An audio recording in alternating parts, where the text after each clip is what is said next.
Welcome back, everyone, and thank you for tuning in.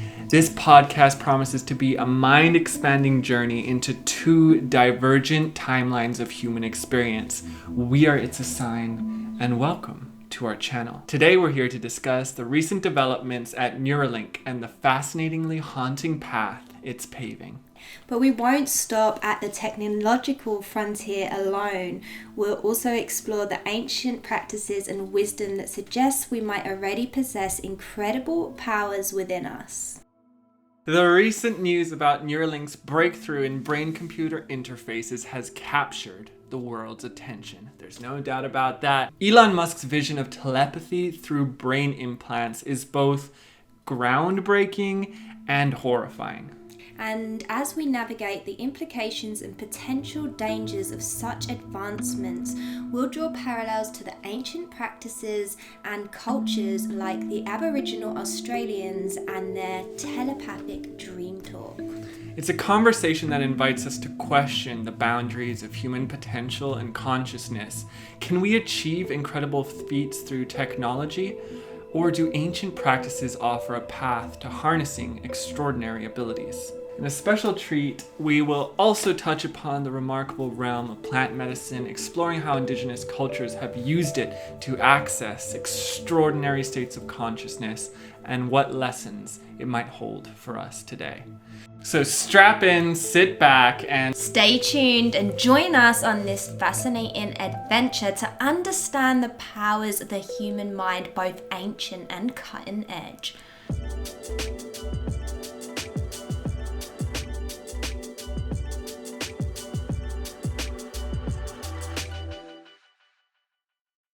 So hey everybody, welcome back. Thank you guys for tuning in. We were kind of having a discussion last night. We had just recorded our last podcast actually, and yeah, we was discussing at pillow talk time. We're having some pillow talk, which often we dive into the kind of subjects that we talk about on the podcast in pillow talk, and then it turns into an episode. Yeah. And we were discussing Neuralink, and then both of us had this kind of moment where we felt what it would be like to have that chip implanted into your head. Yeah. Feel that EMF radiation, that connection. And we really decided... More like the intrusion of it. Physically, it would be intruding. I've always been freaked out about any kind of implants in the body because I'm such a squeamish person. So then to have something drilled into your brain. Yeah. Don't get Neuralink. That is this episode summarized in a nutshell. Don't get it. I really don't think this is going to be a good thing, but it's going to seem like the most incredible thing in the world. I know a lot of people right now are probably more in our boat, where they're like, oh, we draw the line at implants. No, I mean, most of the people I talk to, they draw the line at implants. There might be some of you listening who's like, implants, cyborg, let's do this. But most of the people I know would draw the line at that. And we might have this idea inside us, oh, we'll never get that. We'll never get that. It's about it becoming accessible and affordable, because 20 years ago, not many people were getting cosmetic surgery, but now it's just the girl who works down the corner shop might have boob implants. The taxi driver might have hair plugs.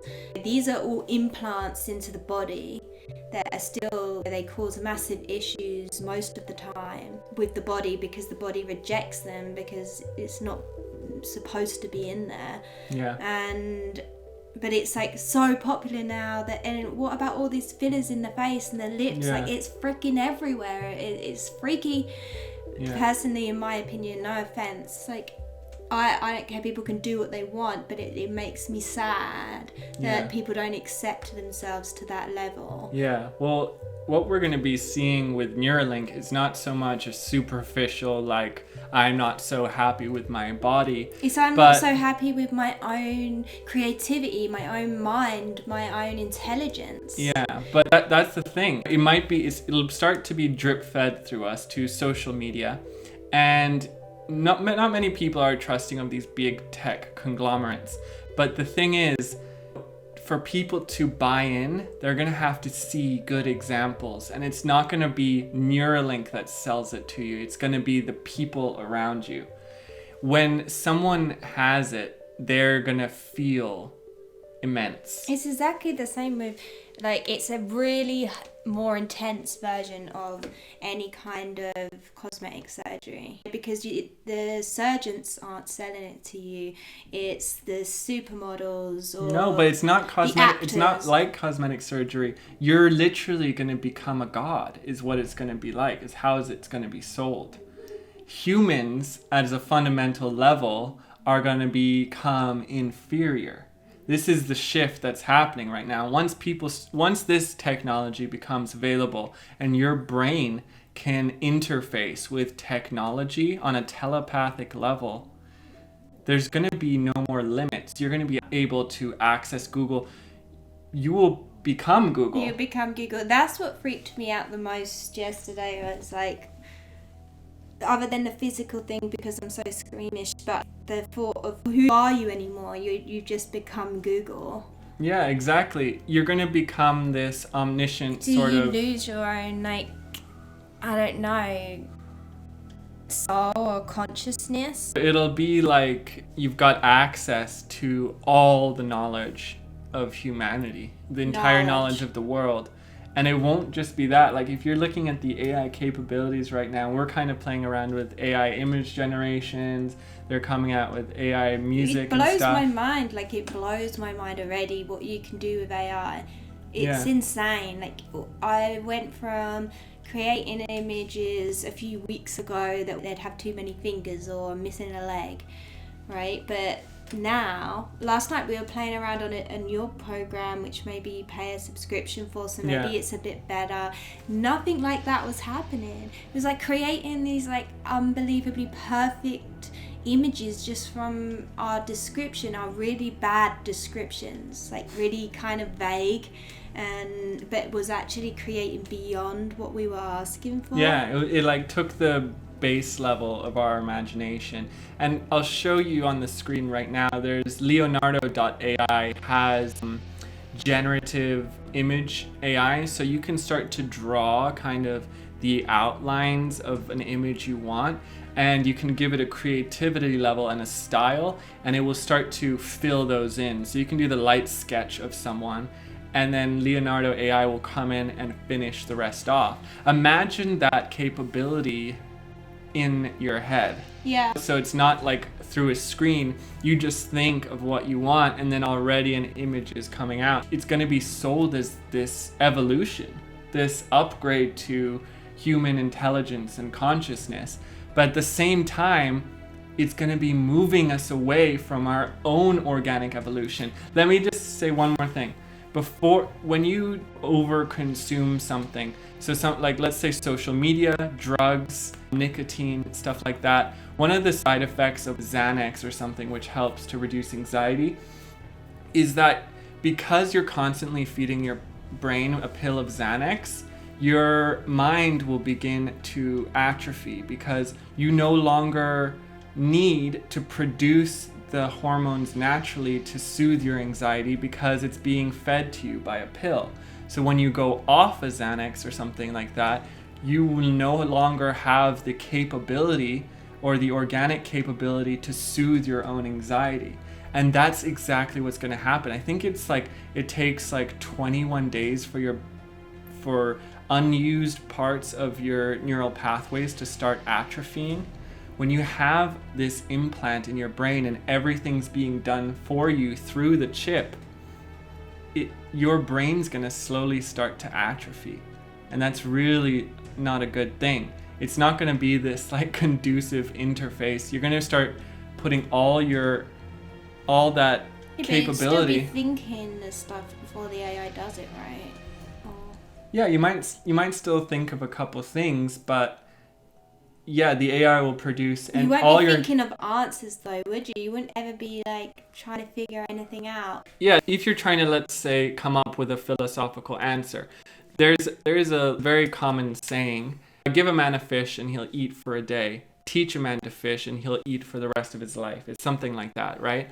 And the concept comes as well with, like, you shouldn't actually tell children the solution to a problem. You should guide them to help them think so that they can come to the answer on their own, because that's a crucial stage of development and developing the brain. And not just that it's like, if a kid's like, oh, how do I draw a fish?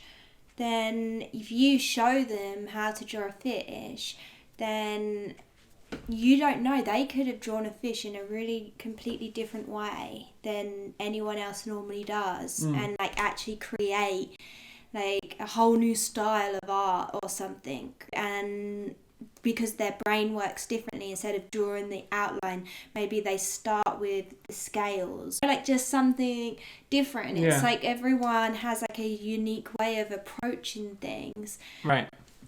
Yeah, so once it becomes uniform, like you can tell your child, like, every artist uses a reference, something like that, but it's ultimately your brain is making those leaps. It's your neural network making those jumps, creating new pathways that is healthy for the brain and keeps the brain stimulated and thriving.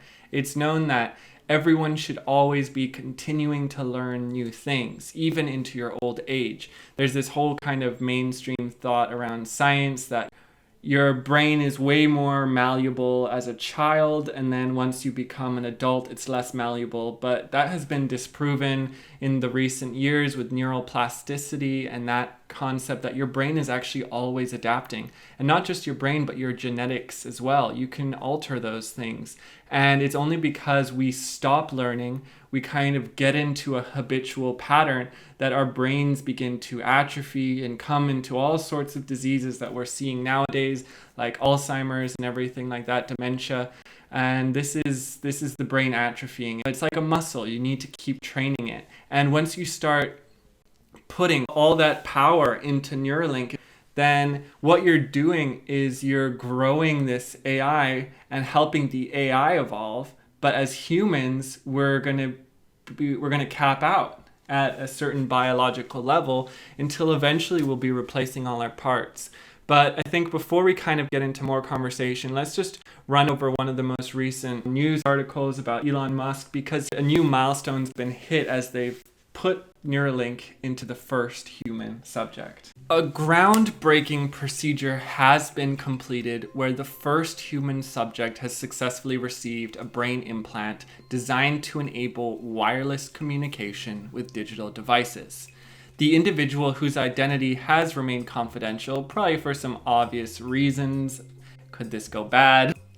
Elon Musk and Neuralink probably don't want any media attention going to him directly until they know that their device has been installed correctly, there's no weird side effects, and that this person can recover.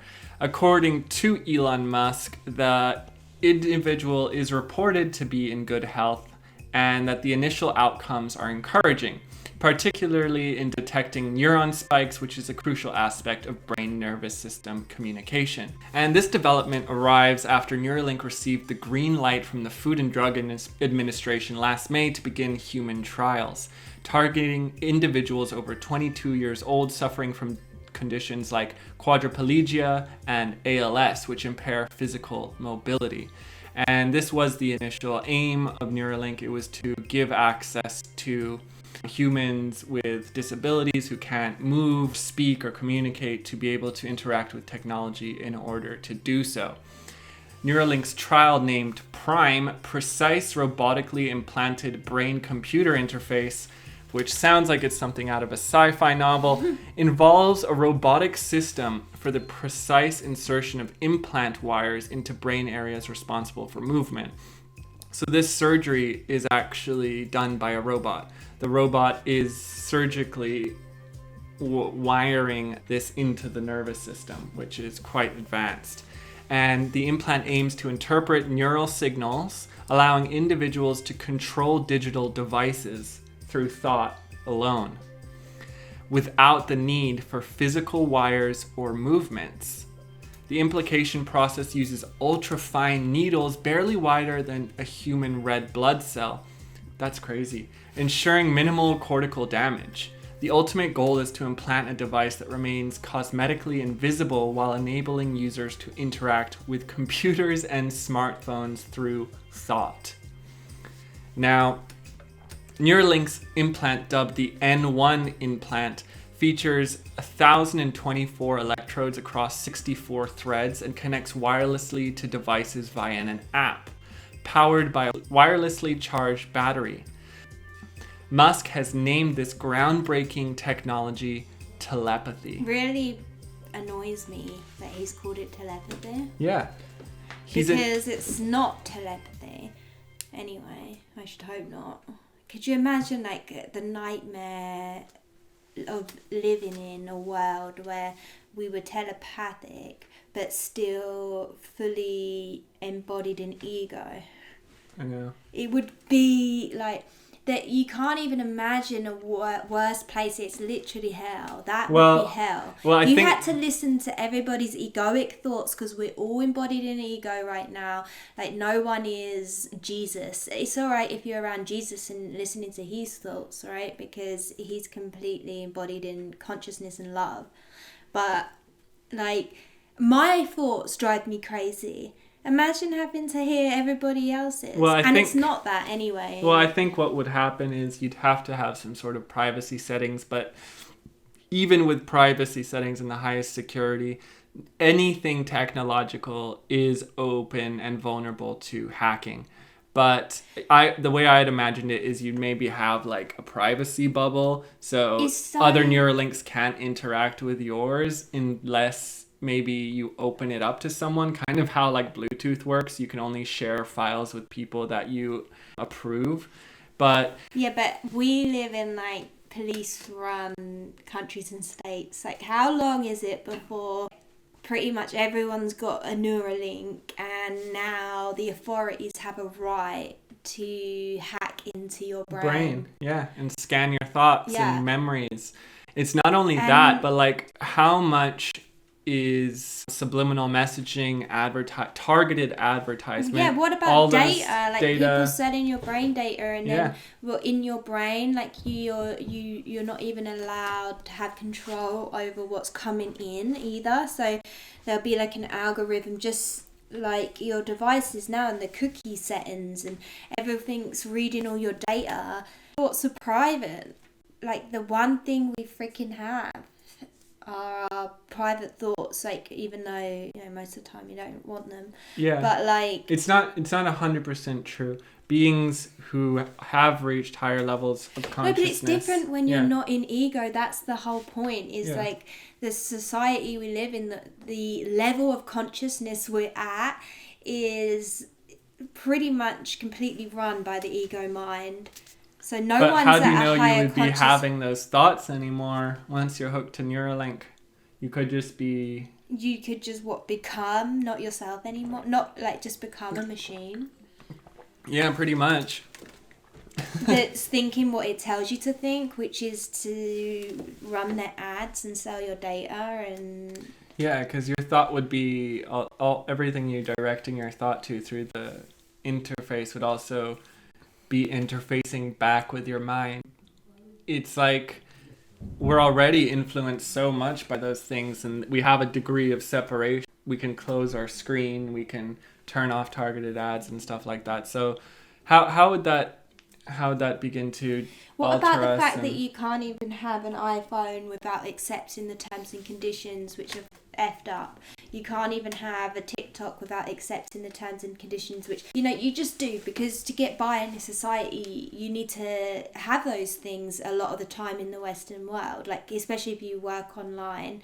And what's to say Neuralink doesn't get to that level? Like, you can't use Neuralink unless you accept the terms and conditions, and these terms and conditions we just have to normalize, like, which are completely invading our privacy and our rights as organic beings. Yeah, I mean, it would probably come to that point where us as organic humans would feel inferior. And you know how during COVID they made you take the vaccination or you would get fired? what happens when companies start requiring you need a Neuralink to be able to enter this company? Can you imagine lawyers, computer scientists, like big tech companies, and doctors, any sort of field in that regard could be enhanced ridiculous. Anything, just like a postman.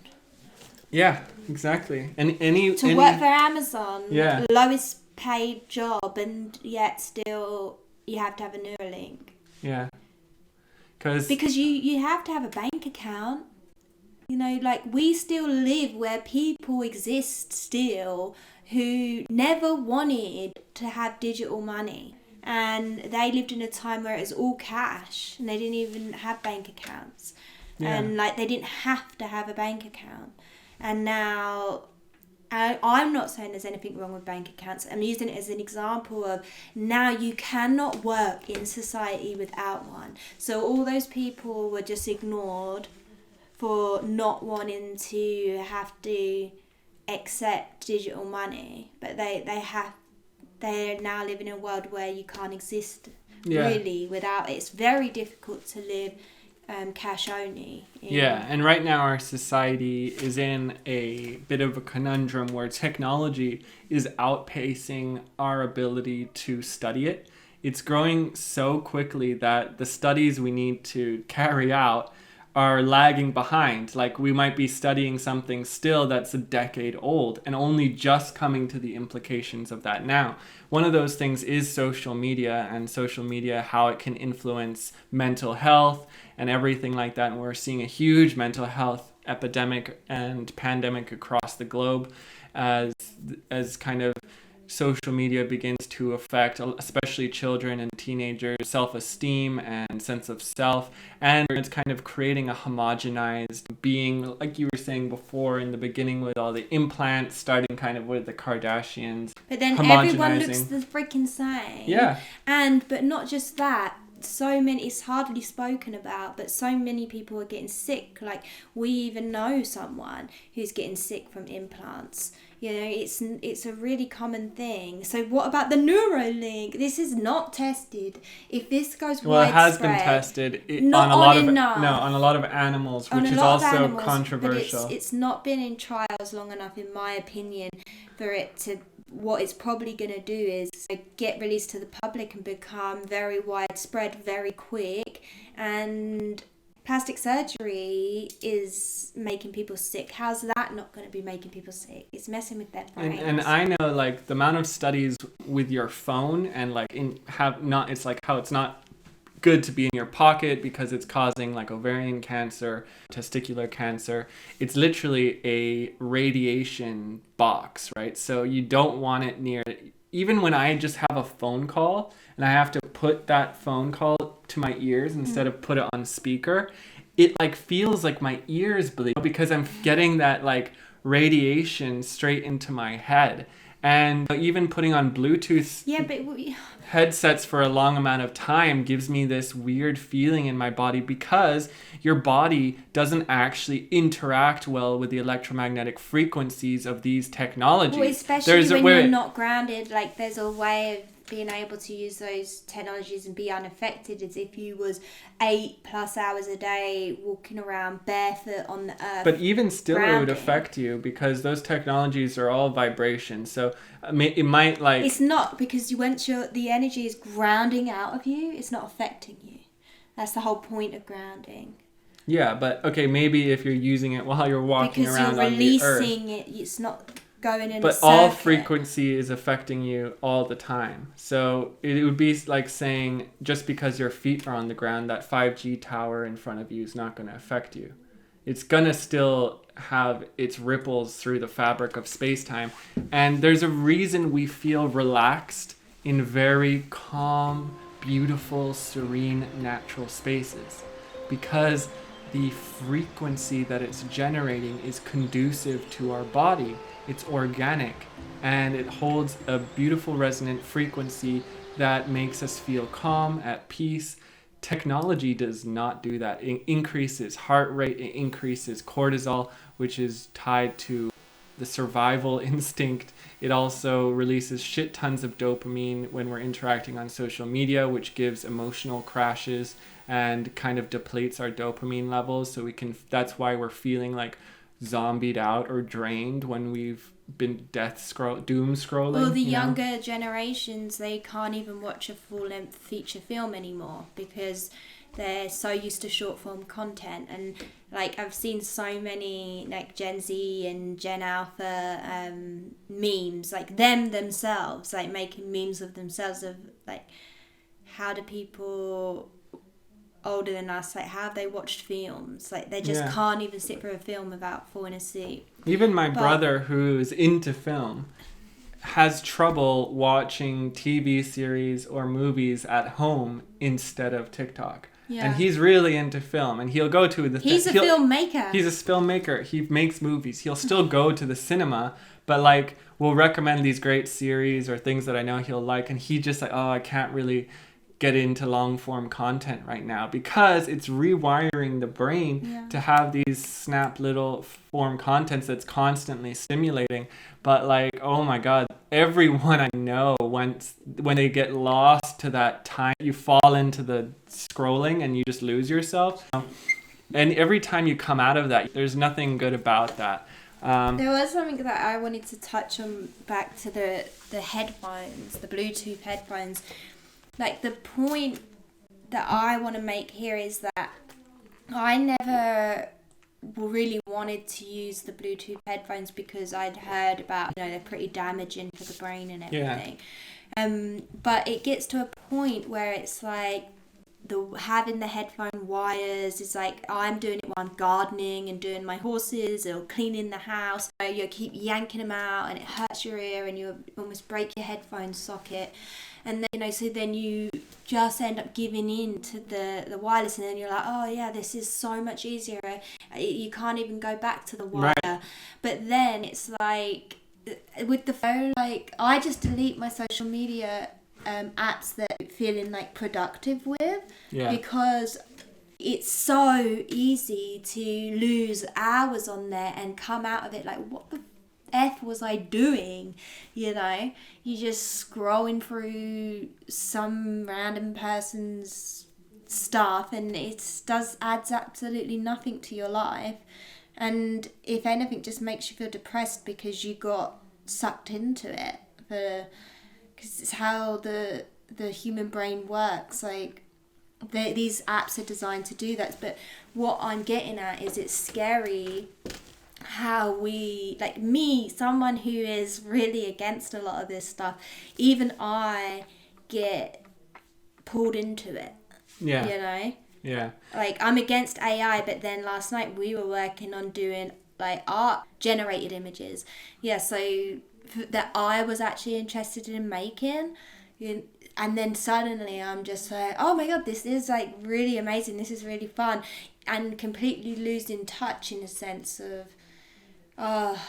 is this actually a good thing for humans? Yeah, because it's fun. You literally, like, especially with the AI, like, that we're using, which is the ChatGPT 4.0 on your phone, you can speak with it. It's like Siri is like a bloody fly toothpick compared to GPT 4.0, where you can actually have conversations with it without having to type it out, and it can answer you so well. And we're just describing these images, and it gives exactly like better than our imagination. It's like so quick, and at the same time, it's like, yeah, we don't know how to draw very well. We don't know all those things, but if we spent the time, instead of consuming content, instead of falling into the social media trap and stuff like that, if we spent time actually developing the skills to draw, we would probably be able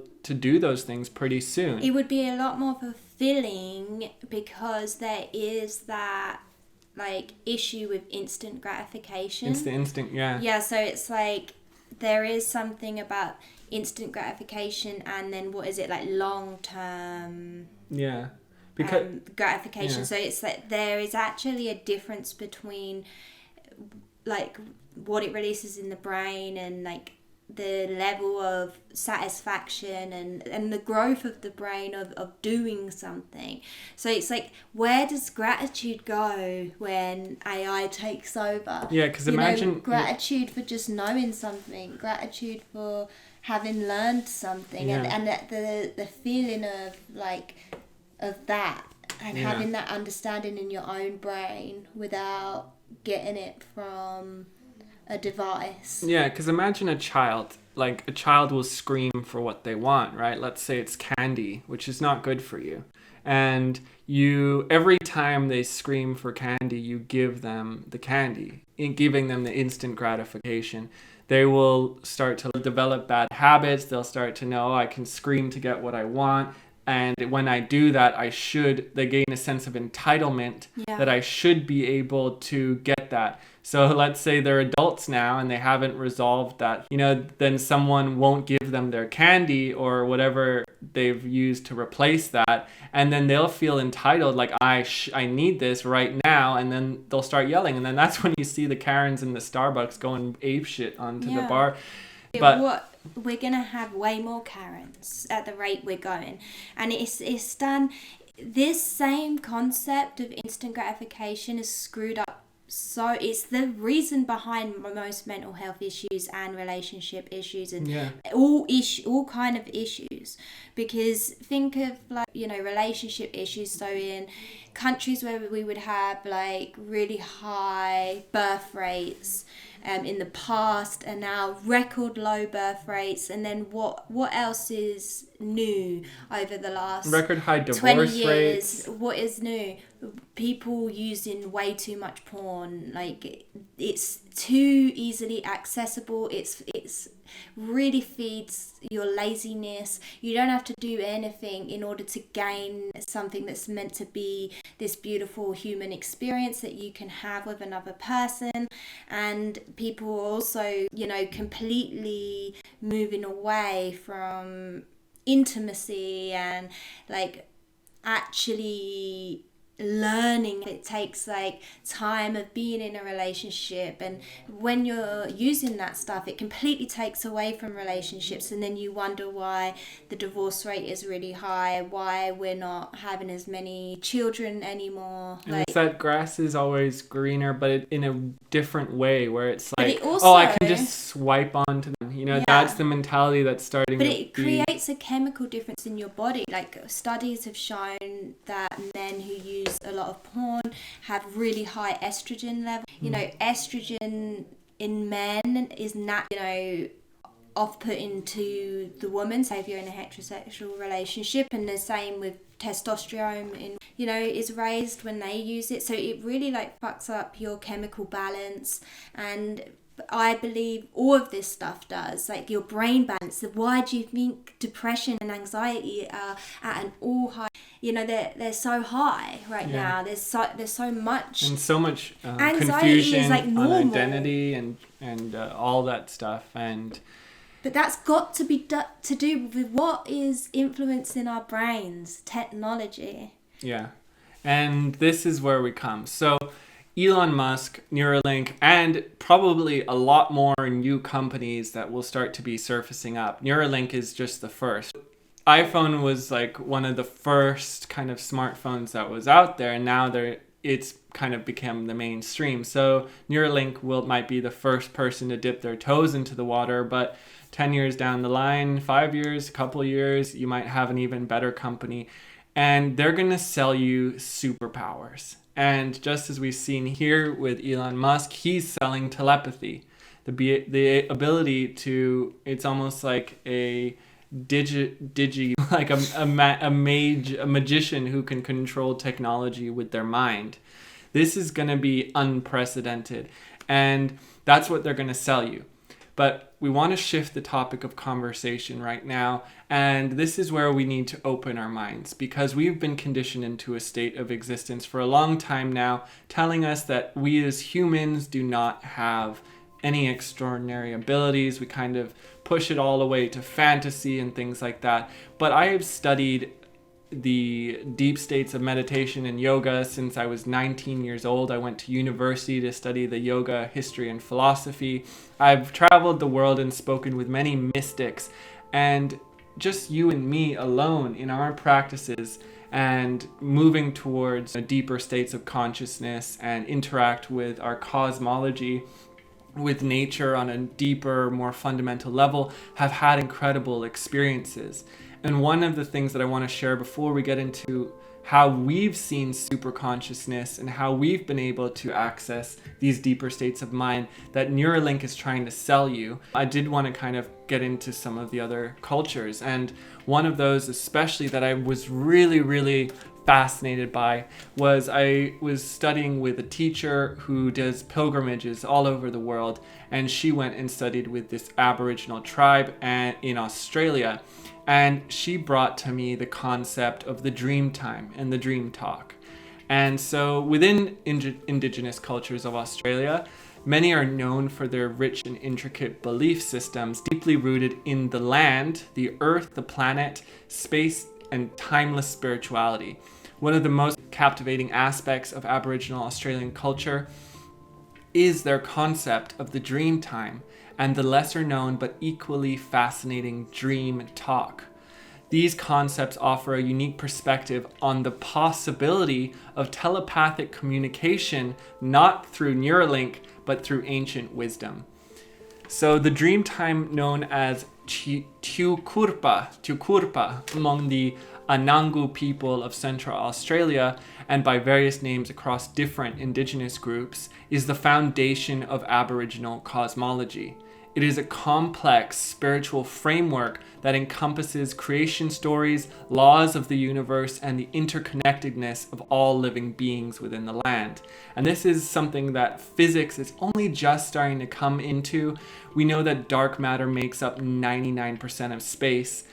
And this dark matter network is like one giant fascia system, like this network that runs through the very fabric of time-space. As humans, we are electromagnetic, energetic beings. There's actually no separation on a quantum or microscopic level between my arm and the rest of the environment.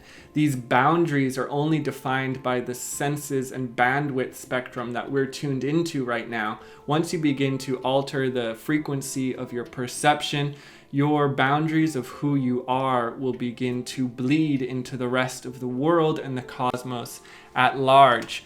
So the dream time represents a timeless dimension where ancestral beings shaped the world, and it continues to influence Aboriginal life and culture. So while the dream time serves as the spiritual underpinning of Aboriginal belief systems, the concept of the dream talk takes the idea of telepathic communication to a whole new level. Dream talk is a lesser known aspect of Aboriginal culture, and many people will never have heard of it. It suggests that communications can transcend spoken word. According to many Indigenous traditions, dream talk allows individuals to connect on a profound level, sharing thoughts, emotions, and knowledge without the need for verbal communication. And this is a tradition that's passed down amongst mainly the chiefs and shamans, the seers of the different tribes, and they're able to communicate with one another across vast distances to arrange meeting points within the vast landscape of Australia. Because how else would you do that in ancient times?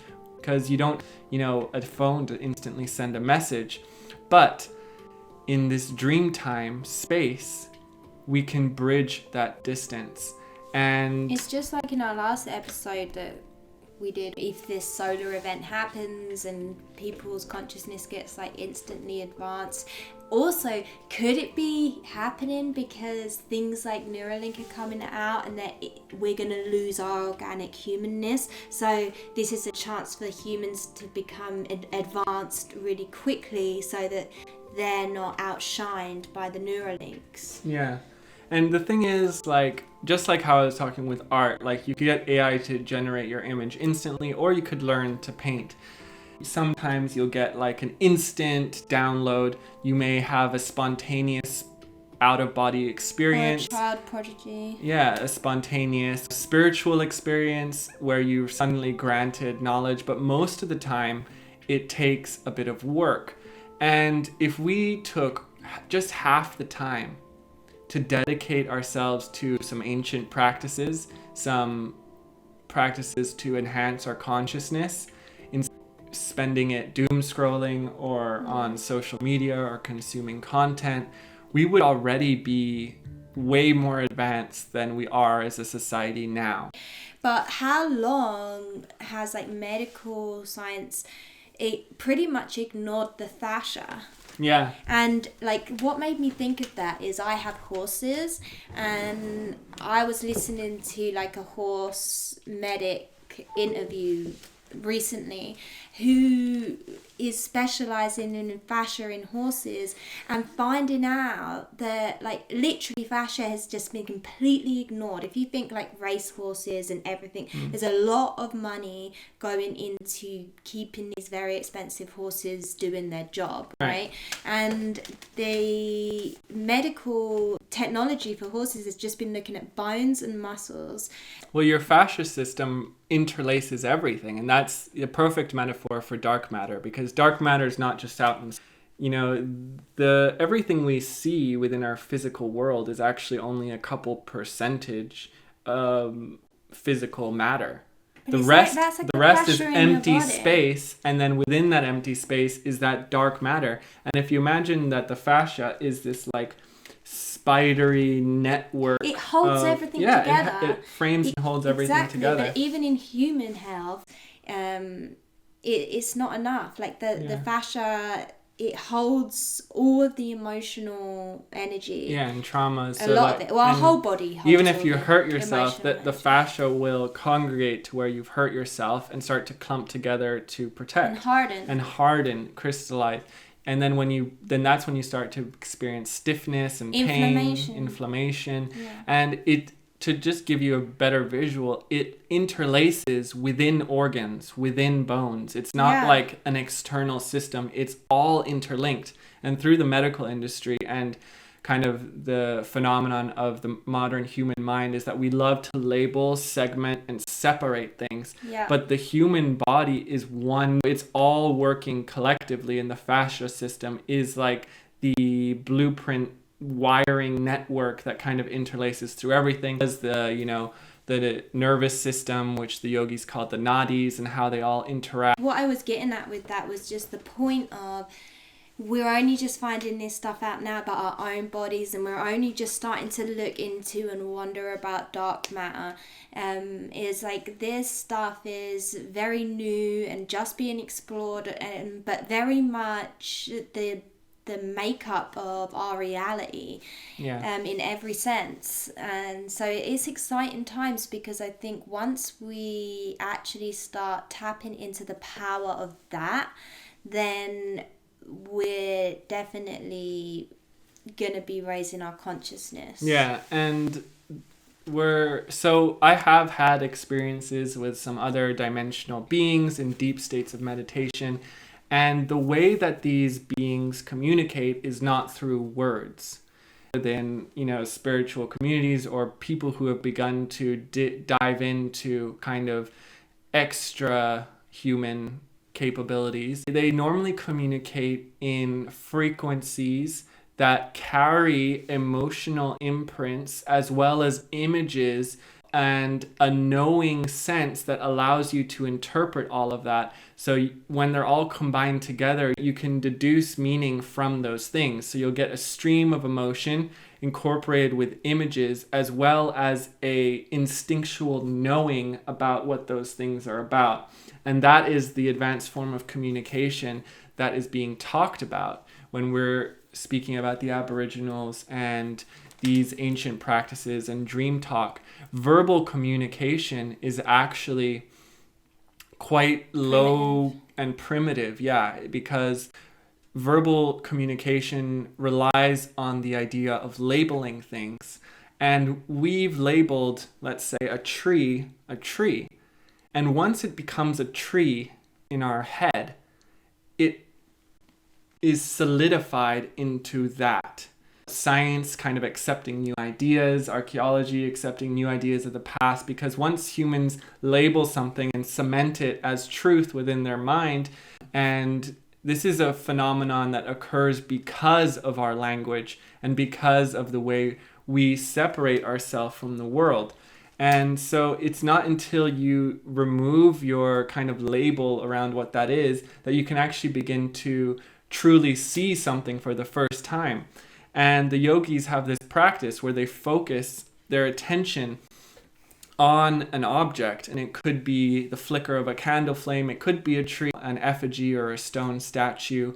And when you first look at it, you'll come up against your mind, and you'll come up with the way your language has framed everything around it. You'll start to recall memories or times you've seen trees and things. It'll all be coming into your memory as you're trying to focus on this. But they say if you focus long enough, soon the labels will begin to withdraw until you are just purely observing it with no cognitive imprint or preconceived notions about what that object is. Because the preconceived notions are the things that we've structured with language and labels around it. But we're only pointing. Language only points to things. It doesn't actually reveal the essence of what that object is. It's kind of like descriptions that we use in AI for AI to generate something. Yeah, and it's a very like common practice in any kind of spirituality.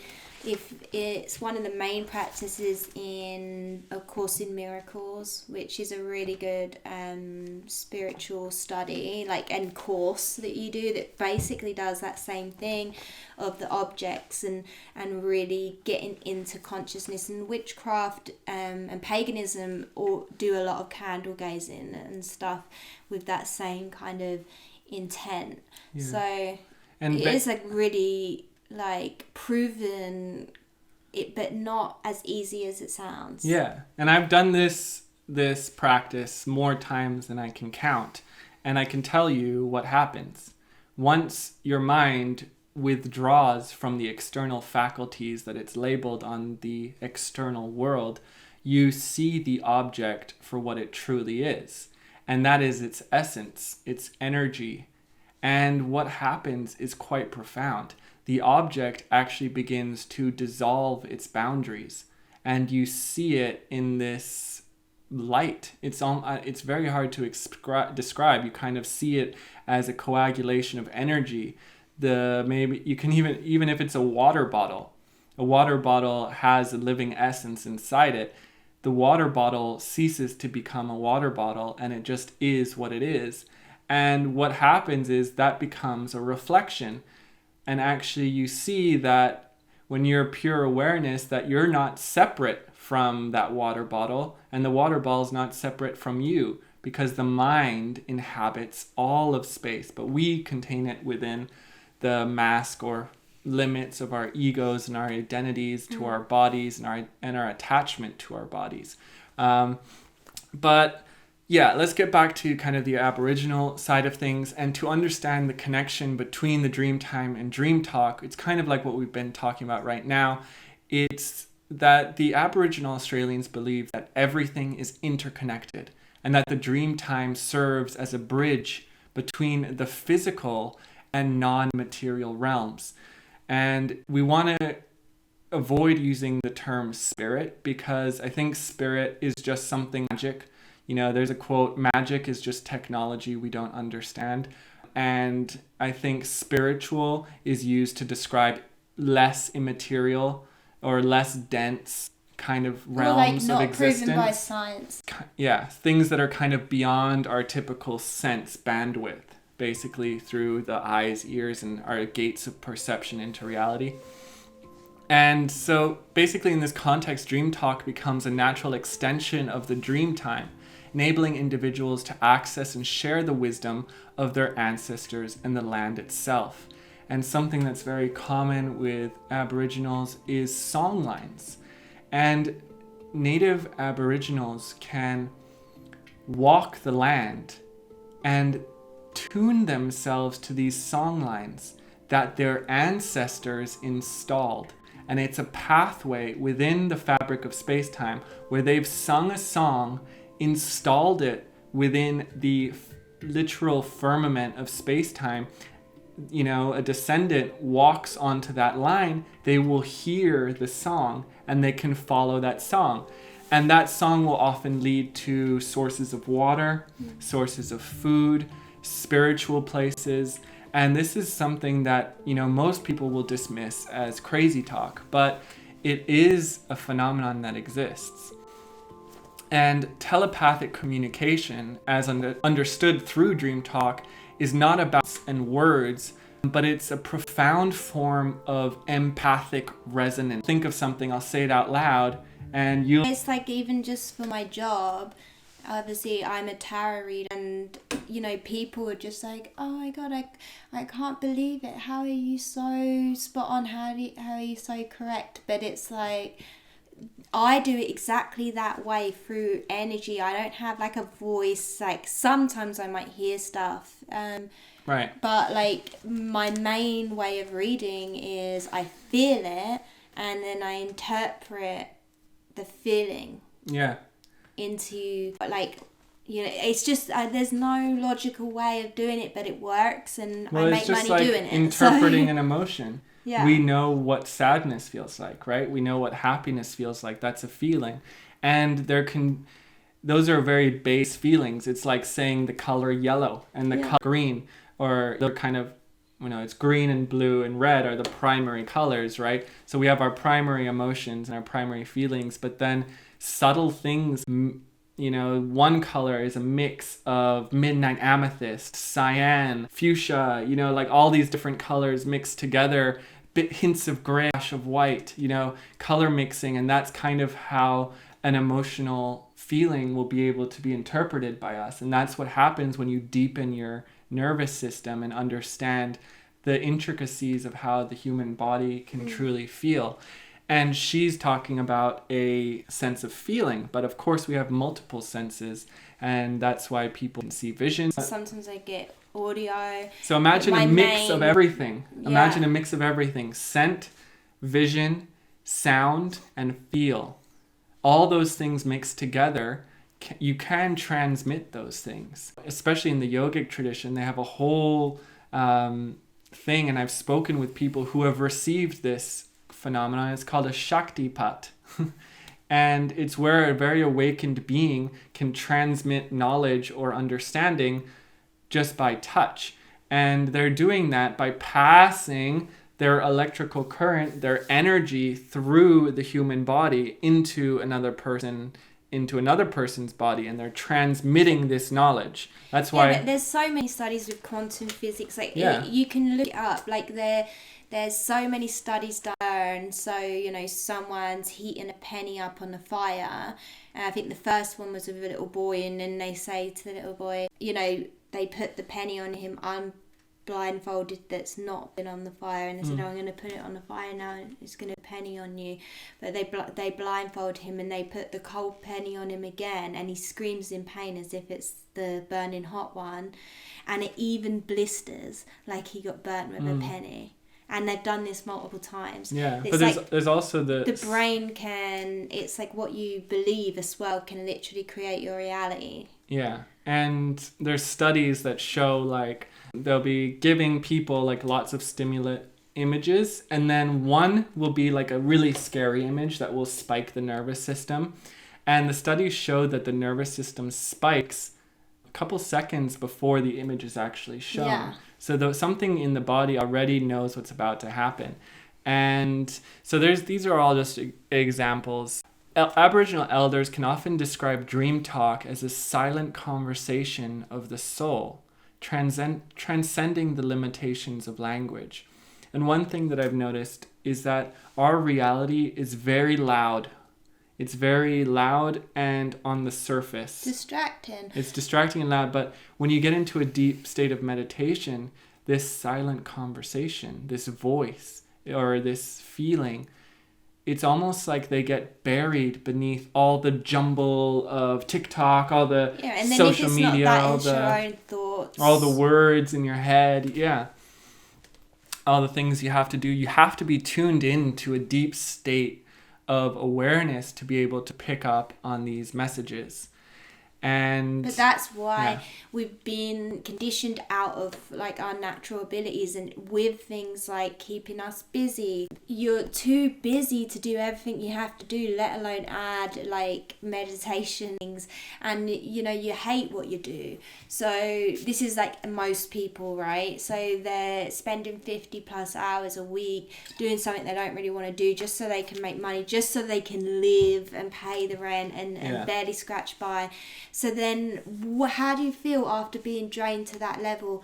Oh, I'm just going to put on Netflix. I'm just going to watch TikTok. Something to switch off because I can't bear to think about how much I hate my life. Yeah. Like, what is the or how run down I am. But you might even more enjoy dangerous than nihilism, to be like, what's the point? There's no point in anything. Like, that's the most dangerous state anybody can be in, and this is the state our society is keeping people locked in. Because, you know, it starts with school. They're not teaching us to enhance our empathic abilities. Or our creativity. They're not teaching us to deepen our awareness, to question have the relationship, healthy relationship. It's not something that's taught in schools. Yogis or, you know, Buddhism and even those things, those cultures have been completely corrupted by the influx of social media and the modernization of the Western world. I mean, the spread of the Western mindset. But let's travel back a couple of thousand years to ancient India before all of this has come about, where the yogis delved into the depths of human consciousness, and they developed practices and found secrets to the human body. They figured out how to tap into its potential and unlock the secrets of the mind and beyond. Among their profound discoveries is a state known as Samadhi, and this is a super conscious experience that transcends ordinary awareness and offers a profound connection with consciousness in general.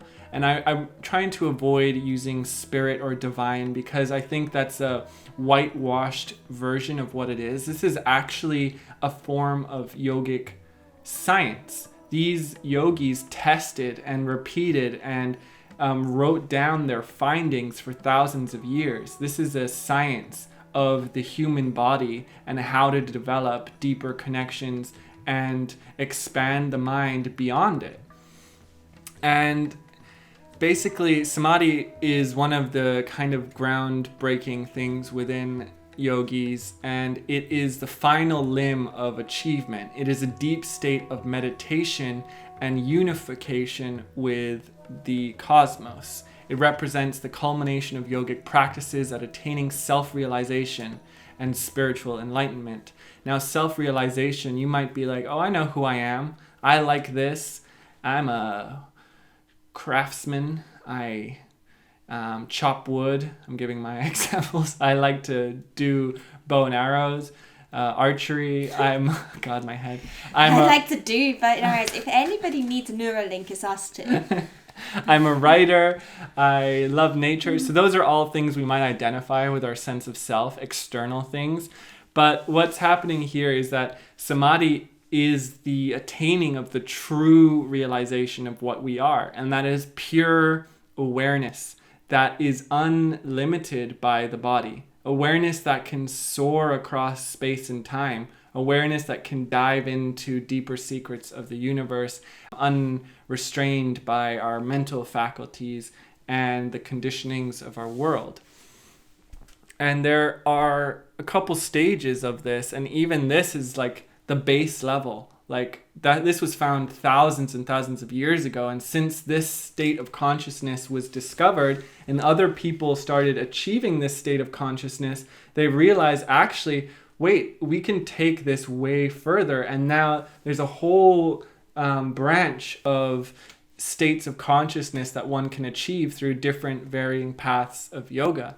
And there are basically two stages within Samadhi. One is called Savikalpa Samadhi, and it is in this initial stage that the practitioner experiences a state of deep absorption, often accompanied by a sense of unity with a particular aspect of the cosmos.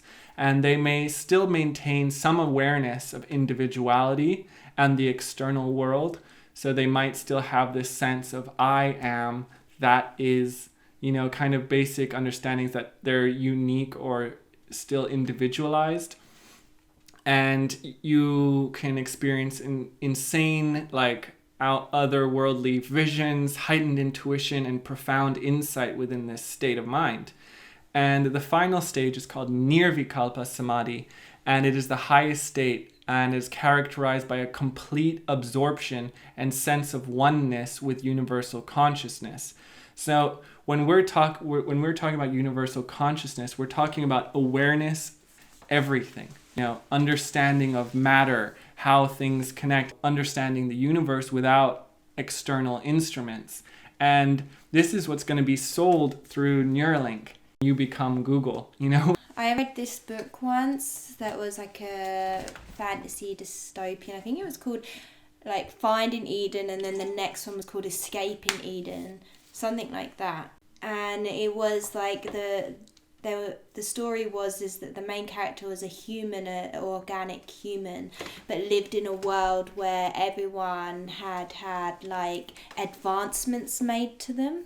Yeah. And there was only basically all the humans were extinguished, so the humans who did exist were hiding out because they would be kidnapped by the enhanced beings and people because they were actually getting really sick and they needed organic humans to fix something in themselves, but were doing inhumane tests on humans. And what what was funny is when she would meet her allies who were the tech people who were against advancement, right.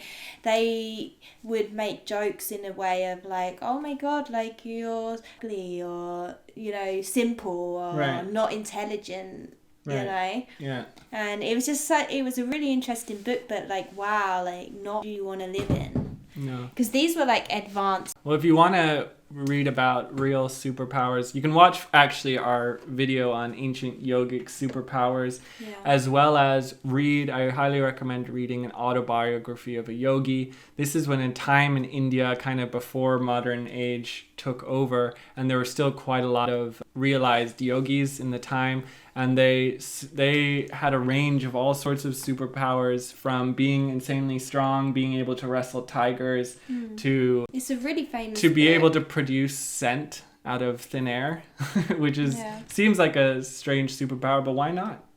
You can produce lavender from the tips of your fingers. But isn't it in that book where there was a part where he said, it might not have been that book, but I'm pretty sure it was, where one yogi said to the other hey, look at me.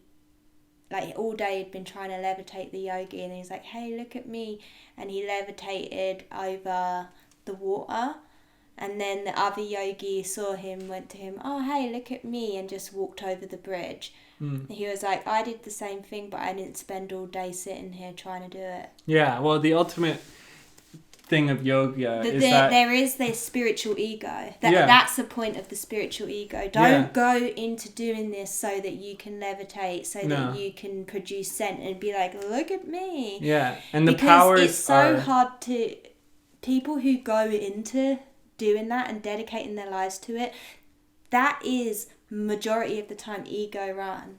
They want to be special. They want to be this. So, but you get to that point. And then you need to realize you might not even get to that point, Yeah. Well, in the Yoga Sutras, where Patanjali talks about Samadhi, he says that yogic powers are a byproduct of this practice. And to focus your attention on trying to achieve the powers is a distraction from the true goal of yoga, which is ultimate realization of the self, of the beyond the self. So to be in the observer, to no longer being an individualized self, pure awareness. Once you're at that state, you might be able to produce powers, but if you're truly egoless, you won't desire unless it's for some sort of grand cause, maybe. But modern neuroscience has begun to shed a bit of light on the neurological and physiological changes that occurred during deep meditation and samadhi. And studies have shown that advanced meditators experience altered brainwave patterns, increased activity in the prefrontal cortex, and reduced activity in the default mode network related to self-referential thoughts. These findings align with yogic descriptions of samadhi as a state of profound consciousness. There is a brainwave frequency called the gamma frequency, which is related with heightened states of meditation that most humans can't even enter. And it's actually only been observed in very trained Buddhist monks and other meditators. So already at a base level, we as human society at large in general are not accessing the true capabilities of our bodies. If we were taught this from a young age, the world would be a completely different place, I'm telling you. Can you imagine, like, if we're all in these bliss and the transcendence, one understanding of unity, we wouldn't be harming animals, we wouldn't be each other, driving our nation to mental exhaustion, to, we wouldn't be like having all these mental instabilities either, or mental problems, which are at the root cause of this kind of modern society. So, already that science is beginning to observe that, wow, meditation actually profound states of consciousness. And, it says within samadhi that when you attain that, you no longer view yourself as a self separate from the world. And then now we have scientific studies saying that they reduce the activity in the default mode network. And the default mode network is what is basically, I call kind of the brainwash mode. It's what we are unconsciously operating in. It's like a operating system that was installed in us through school, through propaganda, parents, ancestral trauma and stuff that we're existing with throughout our life. And, in these ancient practices are ways to upgrade our operating system and to make more connections and achieve different states of consciousness. So just saying it again, if we spent half the time that we did on social media and consuming content trying to ourselves, then, the world would be a different place. It's been proven that even just when people come together and meditate in large groups, the resonant field of the earth changes. We have the ability to literally alter the resonance and the vibrations of an entire planet.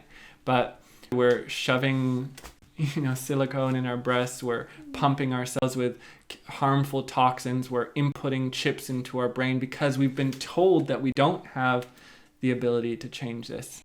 But like one thing I just want to point out is we're going back to, sitting in a lotus position, meditating all day.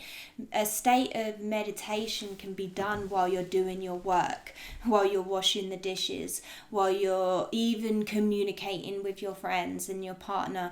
You can be in a state of meditation which is not attached to ego or your own identity and be in that energy all the time. Like I always say, like my biggest inspiration, which is the uncle from Avatar, Uncle Iroh, he is always in this beautiful state of meditation whilst completely playing a part in living his life here on earth, because we are here basically in this video game. We came here to play. We didn't come here just to go back to where we came from, but it's about bringing that state of being into your play.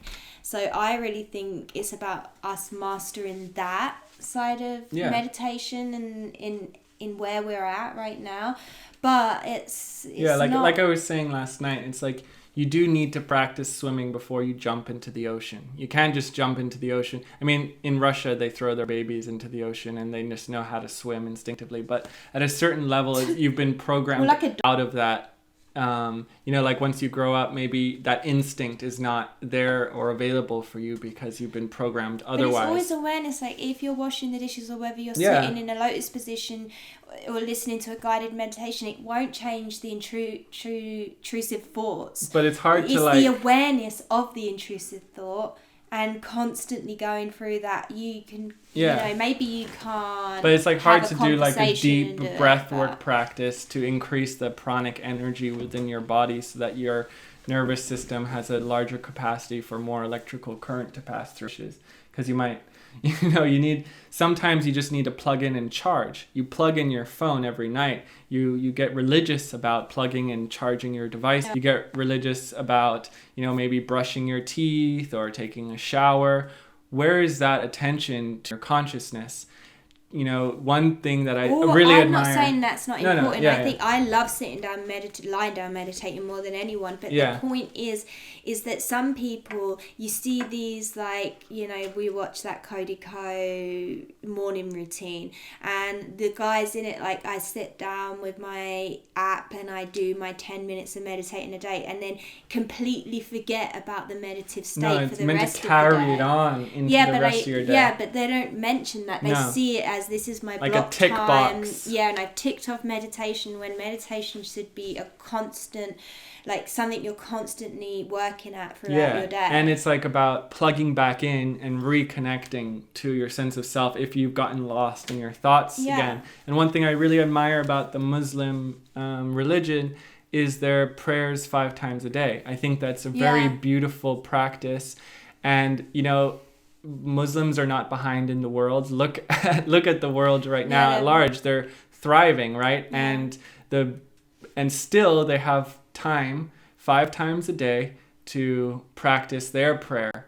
And while I might not Muslims, agree with... Just like not all Christians go to church on Sunday, not all Muslims pray 5 times a day. No. They have the exact same issue that Christians have. Yeah. The last time they went to church was when they were christened. Yeah, right. But it's kind of like, I don't agree with all the philosophies. I don't really even agree with organized religion, because I think in itself it's run by man, and so has the faculty of failure because man's mind is running it. But that's not to discredit some of the beautiful practices that are enriching their lives within that culture. And within the yogic belief system, the regular practice of meditation and the attainment of Samadhi can lead to profound transformation of the individual. It is said to bring about inner peace, heightened intuition, and a deep sense of interconnectedness with all living beings. In the superconscious state of Samadhi, the practitioner transcends the limitations of the ego and the egoic mind, and gains access to higher levels of wisdom. And I love breath work, because the breath is, kind of like the broom, the vacuum of the mind. It can kind of clear away all the thoughts, all the things that are kind of jumbled in our head, and put us into that state quite easily. And when you're in that state, you just know, you're just pure awareness without a single thought. And you can direct that awareness, because that's pure energy, and you can direct that awareness. And this is when we start to come into kind of something that we call the liminal state. And when I was kind of just getting out of my depression, and I've always been into fantasy, I stumbled across the notion of astral projection. And I thought it was fascinating, the idea to be able to leave your body, travel across space with some sort of astral, non-physical. And just, most people believe, that's not possible. But when you see the CIA has run their own version of that. They do remote viewing, which is basically psychic spying. But I trained myself to do that. In a month or so, with daily practice, I was able to leave my body. And the things I saw broke all the conventions within my mind. They completely opened up the possibility of what this universe is, and helped me tune back into nature when I had lost touch with it. It helped me tap into secrets of the cosmos, of deeper understanding of how we fit into this great, cosmic dance, and to be able to see outside of the box, to see dimensions and angles that cannot be conceived within the human mind, to see colors that I've never seen before, to be able to fly across the galaxy and the universe, and to be able to relate these experiences with other practitioners. I had a friend who did astral projection too, and we would often meet up, and then when we'd wake up out of the projection, we'd kind of go over things, and we'd experience the same things. And that's something that completely changed my perspective of reality.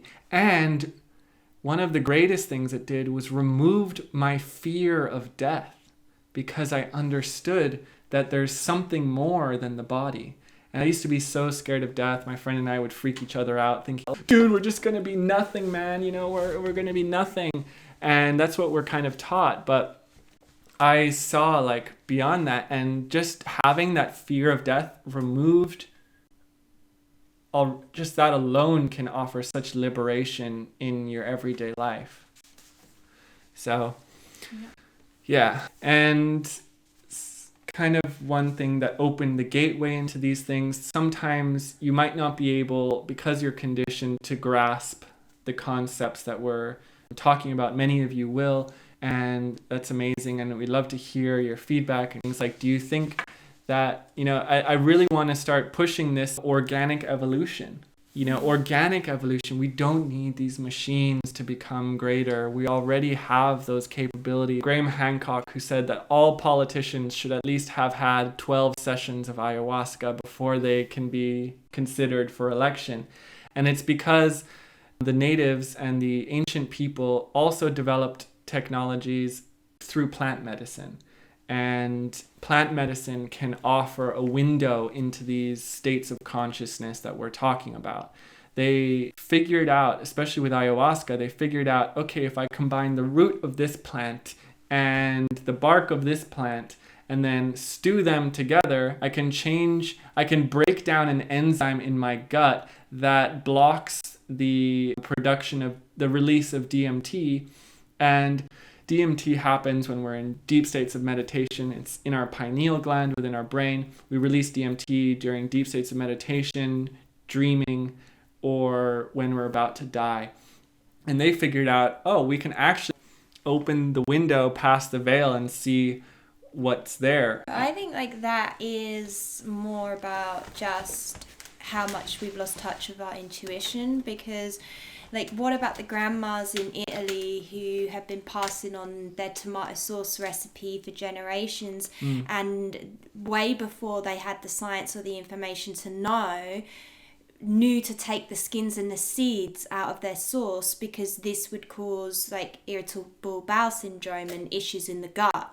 The chemicals or whatever it is that the plant like has to protect itself. Yeah. It's in the skin, it's in the seeds, and that's just like, I would say an intuition, like this natural knowing and or understanding a dream talk with the plants, or you know, in a way that I think it's more intuition, because I don't think you have to be in some special state. Like, I think that, but for intuition you also have to be in a relaxed, you know, like a relaxed state of consciousness. like, but it's like, I don't want to put it out there as like this is some special state that you need to get to, or you need drugs or loads of practice. It's like, it's such a simple thing, and it's just what we naturally are, and it's like going back to that. And I think it's really important to have language around it that feels not, you know, because sometimes I feel like it's this, you have to go to India, and it's not like that. One thing that I've been listening a lot to, I cannot say his name, Eckhart Tolle. Yeah, he's amazing. And one thing he said recently, which resonated with me, was like, you know, people often like think they're having some big awakening, and they're like, okay, I have to go to India or to some special retreat, yoga retreat, and I have to do this, and I'm going to be relaxed, and you know, I'm going to feel so good. And it's like, well, actually spiritual growth always happens through, any kind of growth happens through some form of challenge or suffering or struggle, right? You want to grow your body mass, you know, you have to work out, you have to work through your limit, you have to push past your limit, right? Same with meditation. Exactly, but you don't have, we have to have the struggles in a way to get us to that point. Oh my God, I'm so done with my brain that I'm just gonna fucking do this meditation. I'm gonna like do the brain training needed, or you know, you can't, it's not to be necessarily done in luxury. but also it's not like this unreachable thing of like one day you'll save up the money to be able to go and do the ayahuasca trip, or one day, like, all I'm sort of saying is you can incorporate it if you have struggles or, you know, challenges in certain things. It's like just sort of bringing it back to, there was a point where there was hardly any women in England because everybody was thinking they're witches. You know, these were had very good, very good intuition.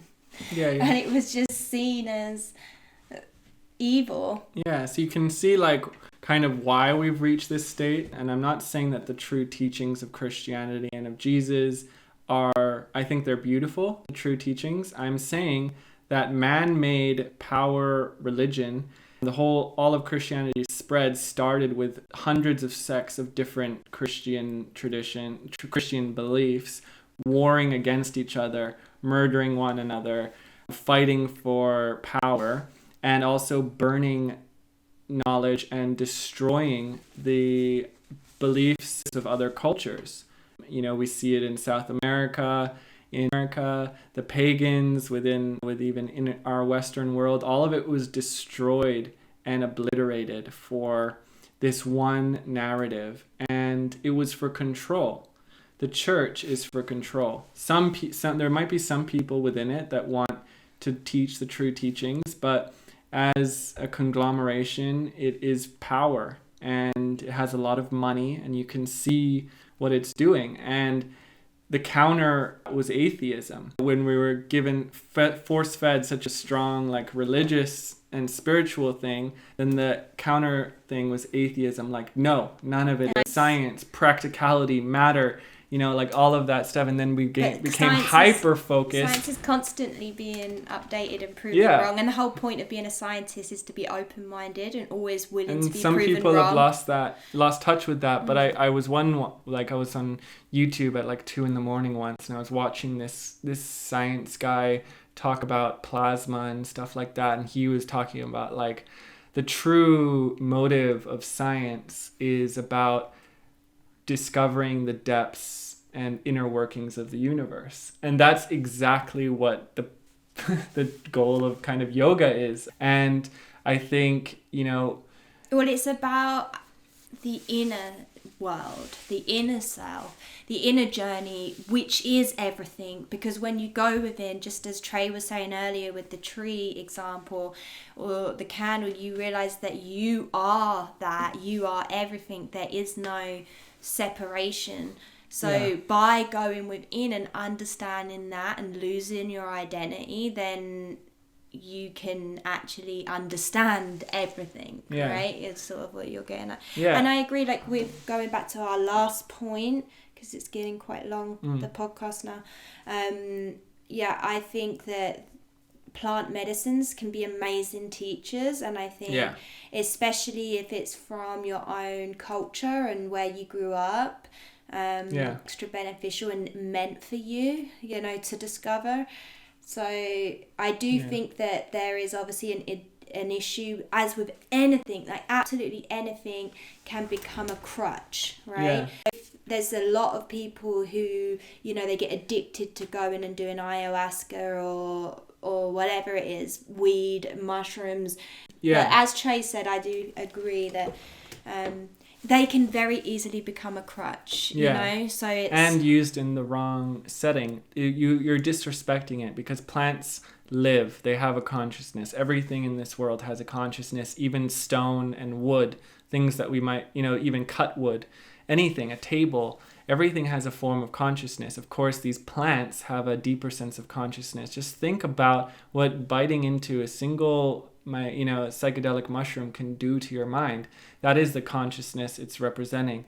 And every time I've taken it, it's encouraged me like a mother.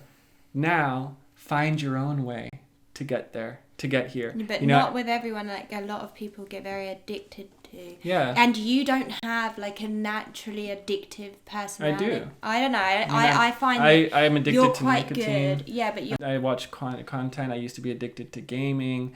I've gone through a drug problem. You have a better strong will. You have more willpower than a lot of people do, because you've dived into things, but you've dipped very quickly out of most of them. And like even with your nicotine habit, is he uses a pouch. He doesn't smoke. You know, he very quickly knew he didn't want to do that. So it's like, I feel like you have a really great willpower. I find it very inspiring. But a lot of people I think it started easily with my get hooked and also tell themselves, oh, I'm just having an amazing experience, I'm learning more. Like they can fool themselves that they are becoming more conscious. They're using that as a crutch to get there, you know, and almost like your life isn't actually changing very much. And that's another key to see if something is really benefiting you or not. Yeah, really be careful with Neuralink and the things that are going to start coming out. It's going to be merging with machine powers like you've never imagined, you know, bodies. You're going to look amazing. I know that I've changed. Think about it, just how much we change from like teenagers to adults, but also how much your consciousness will actually change your physical appearance. If you are feeling ragged, run out, and everything like that, and you will start to look ragged and run out and decrepit. If you continue to fuel your body with energy, if you continue to fuel like in deep meditative states, your body will change. You will become more beautiful. If you do those things, these practices might clear up, and it did for me. I had horrible acne all across my face, and you can reinvigorate those things and control the chemicals that are released within the body and everything like that. And when you're energy and clearing out the lactic, you know, the stagnant energy within your body and making yourself a clear vessel, you will become beautiful. It's just the truth. You don't need to alter yourself, physical Another things. thing, just to put you off Neuralink, like what if, like in our last episode we spoke about the solar storm, there's no internet, there's no electricity, it gets cut out, it's on and off. What do? You can't charge your brain. You know, you've got this whole device in your head. If there's complications and you can't even like go to the doctor, you are making yourself more disabled by putting yourself in that position. You're making yourself more reliant on the system, which we've already exposed in the last episode is, you know, being held up by toothpicks. Like literally, we rely so much on the system. Imagine then having your whole brain, like, and your health connected to your brain and everything relying on the system. And can you name one piece of technology that doesn't bug out? Name one. It doesn't exist. Every single piece of technology we have has bugs, has problems. It's so bad. It's like there's always things to fix. Imagine having that in your brain. No turning it off. Well, I guess you can turn it off from there. Yeah, you can turn it off, but who knows when they've got a way to turn it on for you and you don't have a choice but to have it. What if it bugs out and it starts like emitting this horrible bleeding current, like frequency into your brain, and you can't turn it. Sorry, bug. Sorry, error. Yeah. You know, you can't do it. Like crazy. Well, we've got to go and, you know, feed in more into the system and do our weekly grocery shop now, and we need to go. So. Yeah, but yeah, thanks so much for tuning in, and thank you. Really consider this is a pivotal role in humanity right now. What side of the fence do you want to be on? And share this video with your friends so that if you're scared of Neuralink and you don't want to live in a world where you feel the pressure to get Neuralink because everyone around you is like a superhuman, then send them this video so that they can actually really think about whether that's a good idea or not, and hopefully they decide not. Yeah. Thanks for watching, guys. Oh, and if you would like to support us, you can buy us a book down in the comments. And if you would like some more unfiltered content, potentially some live podcasts, then join us over on Rumble, and I'll have the affiliate link down below. So yeah, thank you guys so much for tuning in, and we will see you next time. Bye. Hopefully in the ether sphere within the dream time.